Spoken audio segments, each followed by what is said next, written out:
Hi, I'm Michael Patterson from Eye Centers of Tennessee. Welcome to my YouTube channel. Thank you for coming today. You're going to learn through these videos surgical techniques and innovative technologies that you and your staff will be able to utilize to further patient care. Remember at the end of the video to subscribe down here at the bottom so that you can find further content in the future.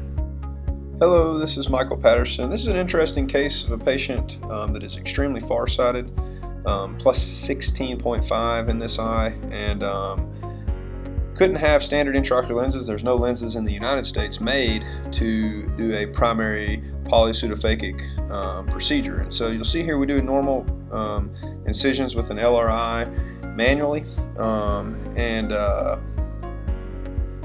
then we continue with the normal cataract. And you'll see that the majority of the case is pretty normal case, just a capsulorhexis with a cystosome hydrodissection and a standard phaco chop technique with phacoemulsification.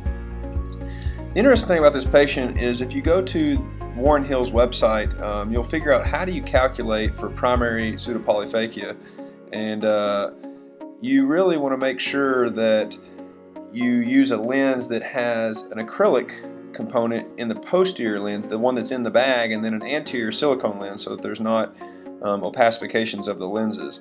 In this case, I use an Alcon lens, an MN50 lens that allows you to have most of the power on the posterior aspect of the lens.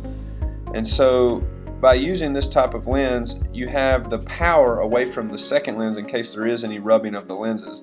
The secondary lens I used is an Li61AO silicone lens, and you can see here just the typical capsule polishing here with the curved tip IA.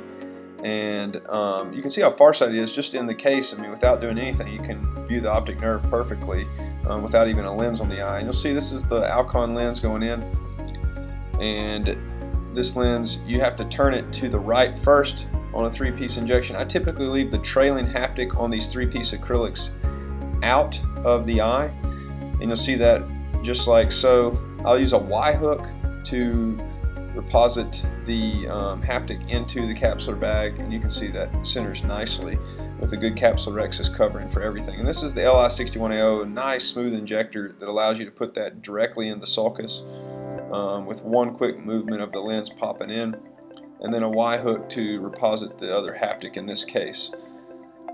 Once you do irrigation and aspiration, you can see here I will go underneath the lenses, and on both of them I try to get viscoelastic from anterior and posterior of all my cases, and I think the same here is just as important. So I hope you learned something on this case, and thank you for watching.